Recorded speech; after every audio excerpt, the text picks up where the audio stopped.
Hi everyone, welcome back to another video. So today is the day 3 of simple watercolor flowers, and I'm going to show you very simple flower today as always.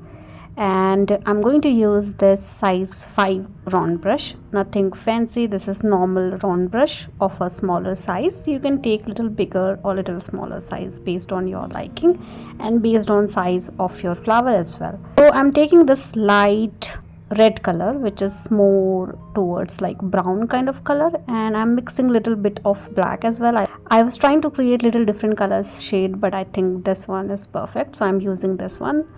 So I have mixed little bit of black into my light red color. If you don't have this color, you can mix green and little bit of red and you will eventually get this color. Now with the help of your brush, you can create a round shape, or you can call it oval shape as well.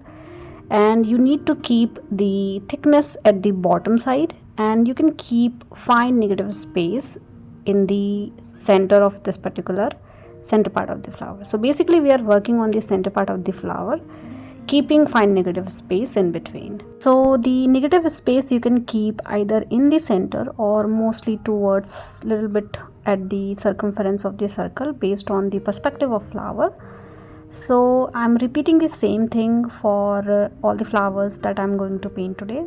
So basically we are creating a group of flower, so try to do little bit of overlapping between the flowers as well. So whenever we are trying to create a group of flower, I think little bit of overlapping between the flowers is important, and perspective is also important. So try to keep different perspective and try to keep little bit of overlapping between the flowers as well. Now I'm mixing little bit of red color to make it little vibrant, but it is not giving that much difference in your center part. Now you need to wait until this particular structure gets dried completely. See, it is very important to wait until it's get dried. But let me show you what happened if you are not waiting for your structure to dry completely. So I'm purposefully doing it because waiting is something important, and I'm very impatient. So I'm showing you how you can fix it if you are also impatient like me.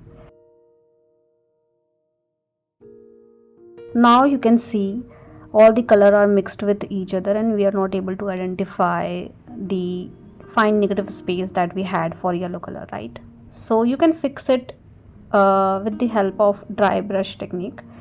So just dry your brush completely and try to lift color from the center part of the flower, and then wash your brush and try to do the same thing again until you achieve the result. So now I can see little lighter shade in the center part, but it should be dried completely. So if you are also impatient like me, you can use hair dryer or something to expedite the process so that you don't need to wait much.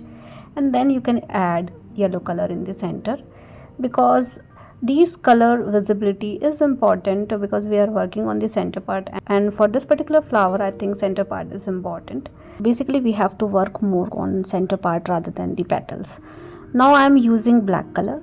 Make sure your brush is not too wet. Make sure we are not using too watery black color. So the consistency of color should be not very watery. It should be more concentrated, and then you can add little dots around the center part of the flower. So I'm leaving the yellow area and I'm adding these dots around every other part apart from the middle center part, you can say. So leaving that particular area, I'm adding this dots of black around the center part, and I'm repeating the same thing for all the 4 center parts that we have. So the consistency of black color is important here, so make sure you have concentrated color of black and your brush is not too wet. Now we are done with the center part. Now I am using red color. So I'm directly using my red color. Again, make sure your consistency is not too watery. It should be in the middle, not too dry, not too watery. And then with the help of tip of your brush, you can paint petals. So for the first layer of petals, I'm actually doing outlining of petals, you can say. So you can create a petal kind of shape, and then you can create the center line, and you can cover the center part with the petals. Now, because we need different perspective of petals, you can keep the petal shape in a little different way and size as well. So as you can see, I have kept the upward side petal smaller and downward side petals bigger in size, and because of this difference you will automatically get different perspective of petal. So let's repeat the same thing for all the flowers that we have.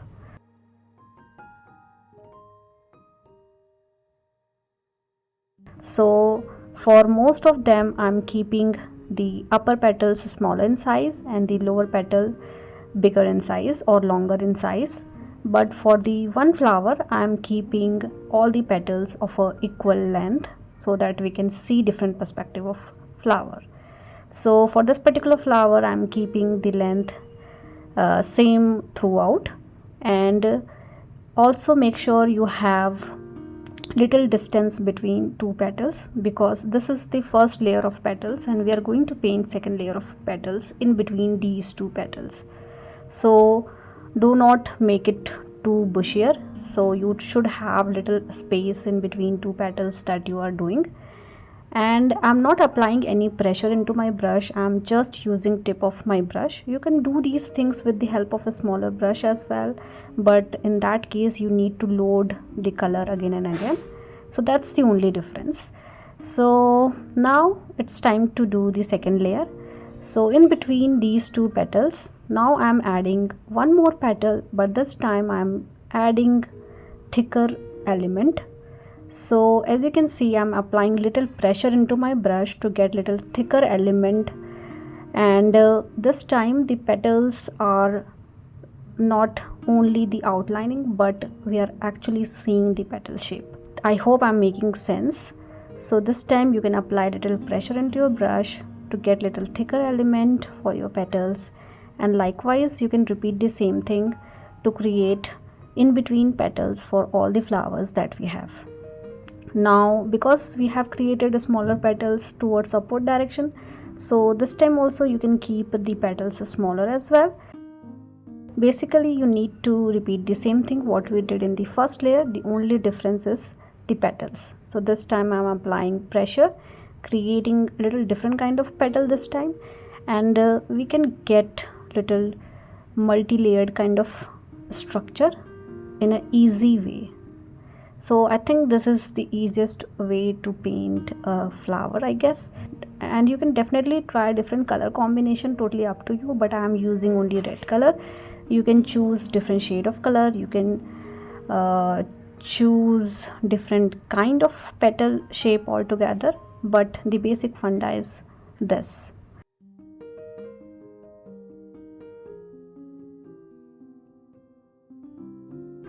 Now we are done with the flowers.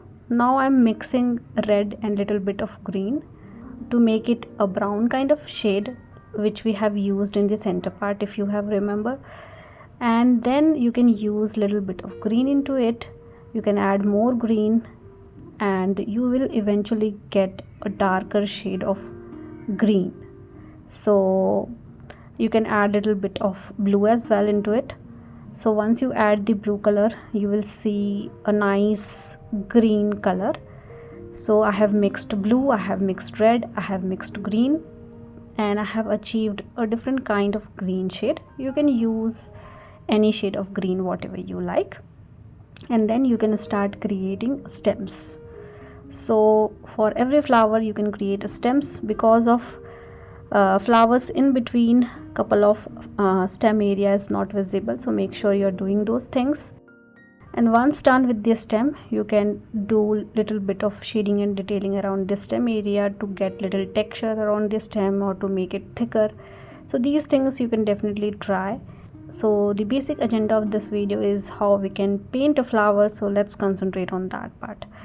Now for the leaf, I'm not doing anything fancy, I'm keeping leaf simple this time. So we are creating one stroke leaf, smaller and bigger in size. You can add leaves in between flowers as well, at the base of flowers and around this stem area as well. So apply little pressure into your brush, move your brush towards left and right to get a leaf kind of shape, and the way you are moving your brush defines the perspective of your leaves. So make sure you have different perspective of leaf as well. So keep all the leaves in different direction and angle, which is important. And likewise you can add as many as leaf you want. And we are done with today's video, and I'm hoping this video is helpful for you guys, and this video is simple to paint even if you are a beginner. So please do let me know if you have any kind of feedback for me, and thank you so much for watching my videos. See you all in the next video.